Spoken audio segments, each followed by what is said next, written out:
So I just downloaded macOS Catalina, and guess what? There's no more iTunes. What do we do now? That's what I'm going to show you during this next episode.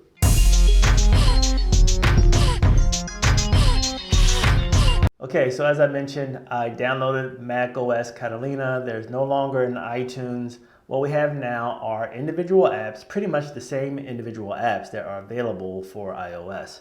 It actually streamlines everything and makes accessing your content a whole lot easier. So let me just walk you through all the new apps that are now available and what you can do, and in some cases what you cannot do.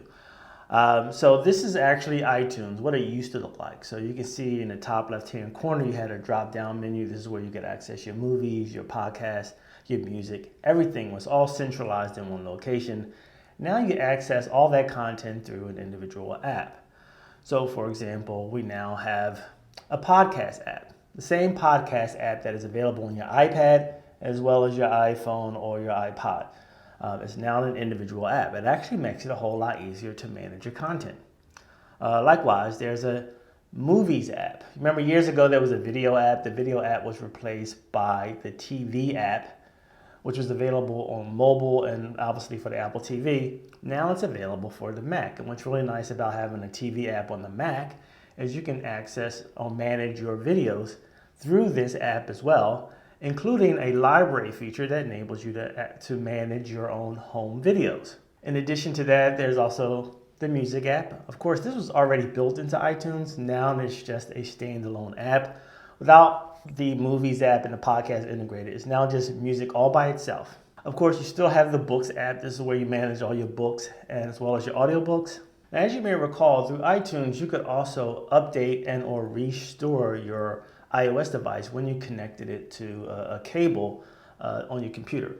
You can't do that anymore because obviously iTunes doesn't exist, but you can still do it through a Finder window when your iOS device is attached to your computer. So for example, I have my iPad plugged into my computer right now, and instead of it showing up as an option in iTunes, it now shows up as an option in Finder. So as you can see here on the Finder window, I have my iPad selected, and you can see that it's the same menu of options you used to have available when it used to appear in iTunes. So you can see here I can restore my iPad, I can also check for updates and so forth. And then there are all the other tabs with all the other content like your music, your movies, TV shows, etc. Here's the thing though, I think that while it's nice to be able to migrate this from iTunes to a Finder window, it really doesn't have a whole lot of practical value because you don't need to manage music or videos or anything like that because they're now individual apps that enable you to do that kind of stuff. Why would you need to do it again through the Finder window?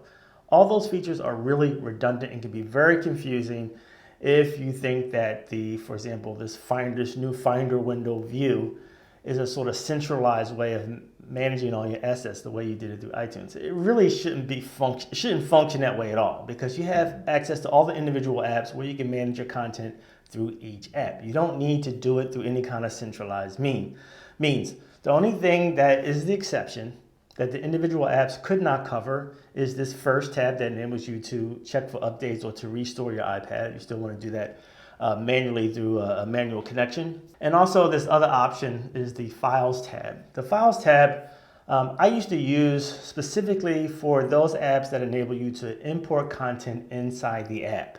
For example, like Kiosk Pro. I used to create or generate HTML content that I would then import into Kiosk Pro so that I could display the content locally on my iPad without having to use an internet connection. And that was the benefit of being able to use iTunes because you could import the content through iTunes into the app. Now you can do this same thing through the Finder window when Files tab is selected. So I could scroll down to Kiosk Pro, and then I could drag my files into Kiosk Pro from another Finder window. And then when you select the app, it'll then show all the files inside that app. Overall, it's just a lot easier to manage things through the individual apps. The only difference is that if you want to update your device, or if you want to restore it, and or if you want to import content through the files portion, which used to be titled apps in iTunes, you can still do that. It's just a slightly different way of importing and adding content through the Finder window. I hope this little episode was helpful. My name is Tim Brown. Thanks for tuning in to Tim B's Tech Talk. Check me out next time.